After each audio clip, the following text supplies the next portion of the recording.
cutting immigration the topic that major parties in the media can't or won't discuss? That's a good question, and the reason why they won't discuss it is because they know that if they lowered immigration, they'd actually have to implement some structural economic reform, and that economic reform would work against the big end of town. But that's what we need to do, and I've discussed this many times recently.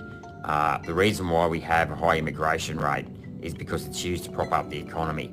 And it all goes back to 1985 when Paul Keating lifted capital controls. Now, if you don't know what capital controls are, it's the equivalent of immigration controls.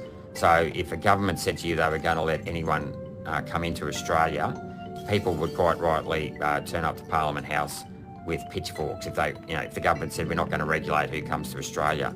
Well, in 1985, Paul Keating did the same for capital, or what they call capital. In other words, they allowed the banks to go offshore, the domestic banks to go offshore and borrow as much money